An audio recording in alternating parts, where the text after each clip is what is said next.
Well, good afternoon, everyone. I'm glad to see everyone's doing okay. We're just going to hop right into it. It's a pretty short one. So, SCP-077, Object Class Euclid. Special Containment Procedures lists that the SCP is to be kept in Research Sector 861 on top of a 0.5 meter steel pedestal in a 3 meter by 3 meter by 3 meter chamber with 0.5 meter thick steel reinforced walls. The reinforced steel hatch door to the chamber is to comply with AH-37 protocol and is to be guarded at all times by 2 Level 1 personnel. A boom mic connected to a speaker recognition system should verify that all pronunciation is within standards. A camera is to be mounted within the chamber to record any changes.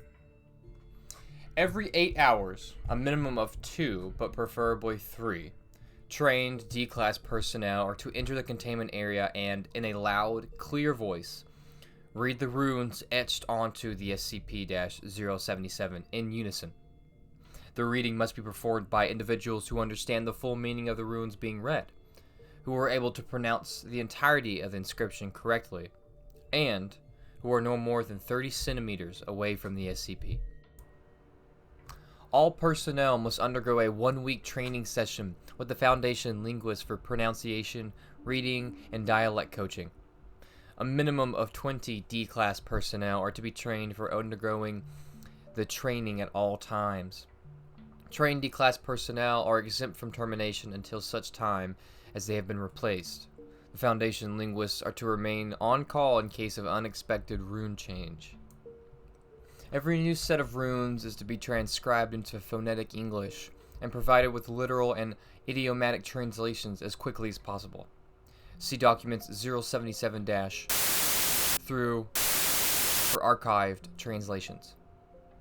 The cafeteria menu for Researcher Sector 861 must not include any potatoes or potato-based ingredients. Description: SCP-077 appears to be a top half of a human skull engraved with runes, each filled with an unidentified black resin. The runes change every lunar month, defined by the full moon rising above the horizon in Ireland, as well as the winter and summer solstices, the spring and autumn equinoxes, and whenever a partial, annual, or total solar eclipse is visible from Ireland. If these engravings are not read aloud at least once within a 24-hour period, the eye sockets and nasal cavity of the SCP will emit SCP-077-1. SCP-1 is a luminescent green vapor whose precise nature remains undetermined. It is to be noted that, although the SCP-1 behaves as a normal gas in all other ways, it only occupies those spaces which are within the SCP's effective line of sight, and does not flow into space behind the SCP unless confined. Opaque, impermeable barriers with no biological content can provide temporary protection from the SCP-1.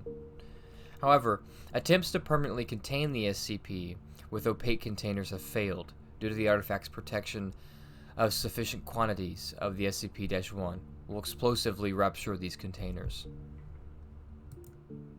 All biological material, with the obvious exception of the SCP itself, which comes into contact with the SCP-1, is instantly transformed into a viscous, malodorous ooze.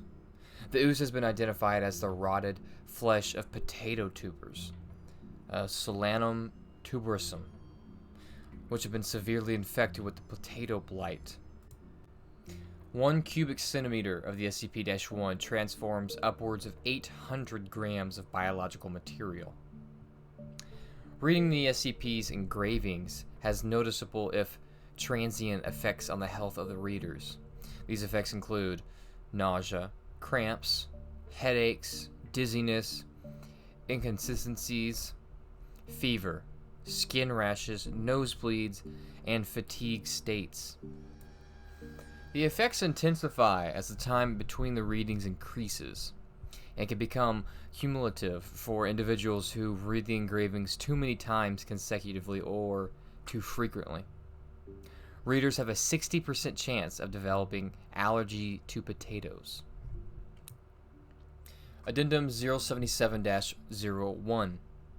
The artifact was recovered from in the village of Ireland. Locals built a shrine around the artifact where upwards of participants would engage in a nightly ritual.